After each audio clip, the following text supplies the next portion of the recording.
ভেনেজুয়েলার president Nicolas মাদুরোকে আটকের অভিযানে কিউবার অনেক নাগরিক প্রাণ হারিয়েছেন বলে দাবি করেছেন যুক্তরাষ্ট্রের প্রেসিডেন্ট ডোনাল্ড ট্রাম্প। স্থানীয় সময় শনিবার নিউ ইয়র্ক পোস্টকে দেওয়া এক সাক্ষাৎকারে ট্রাম্প বলেন, মার্কিন অভিযানের সময় কিউবানরা মাদুরোকে সুরক্ষা দেওয়ার চেষ্টা করছিলেন, যা তাদের জন্য মোটেও ভালো সিদ্ধান্ত ছিল না। দীর্ঘদিন ধরেই ভেনেজুয়েলার অন্যতম ঘনিষ্ঠ মিত্র হিসেবে পরিচিত কিউবা। মার্কিন গণমাধ্যমের খবর অনুযায়ী মাদুরো তার নিরাপত্তা ও গুরুত্বপূর্ণ পরামর্শের জন্য কিউবান দেহরক্ষী ও উপদেষ্টাদের ওপর ব্যাপকভাবে নির্ভরশীল ছিলেন। মার্কিন বাহিনী যখন মাদুরোকে আটক করতে যায় তখন সেখানে থাকা কিউবানরা বাধা দিলে এই প্রাণহানির ঘটনা ঘটে বলে জানান ট্রাম্প। এদিকে ভেনেজুয়েলায় এই অভিযানের পর কিউবা সরকারকেও সতর্ক বার্তা দিয়েছেন মার্কিন পররাষ্ট্রমন্ত্রী মার্কো রুবিও। তিনি বলেন, কিউবার কর্মকর্তাদের এখন উদ্বিগ্ন হওয়া উচিত।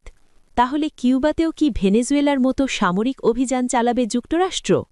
নিউ ইয়র্ক পোস্টের এমন প্রশ্নে ট্রাম্প না সূচক উত্তর দিয়েছেন। ট্রাম্প বলেন, কিউবায় হামলার কোনো পরিকল্পনা নেই। কিউবা নিজেই পতনের দিকে এগিয়ে যাচ্ছে। দেশটির অবস্থা বর্তমানে খুবই নাজুক। অন্যদিকে কিউবার প্রেসিডেন্ট মিগুয়েল দিয়াজ ক্যানেল বারমুডেজ সামাজিক যোগাযোগ মাধ্যমে এক পোস্টে কড়া ভাষায় ভেনেজুয়েলায় হামলার নিন্দা জানিয়েছেন।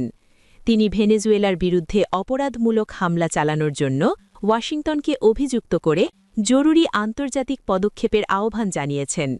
এর আগে শনিবার ভোরে ভেনেজুয়েলার রাজধানী কারাকাসে বড় পরিসরে হামলা চালিয়ে দেশটির প্রেসিডেন্ট নিকোলা মাদুরো ও তার স্ত্রী সিলিয়া ফ্লোরেসকে ধরার কথা জানান প্রেসিডেন্ট ডোনাল্ড ট্রাম্প। এর 7 ঘণ্টা পরে আটক মাদুরোর ছবি প্রকাশ করেন তিনি।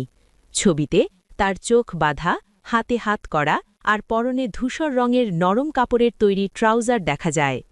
সর্বশেষ মাদুরোকে যুক্তরাষ্ট্রের নিউ ইয়র্কে নিয়ে যাওয়া হয়েছে।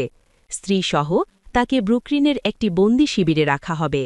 নিউ ইয়র্কের সাউদার্ন ডিস্ট্রিক্ট আদালতে কোকেন আমদানির ষড়যন্ত্র এবং সংশ্লিষ্ট অভিযোগে করা একটি মামলায় তাদের বিচারের মুখোমুখি করা হতে পারে।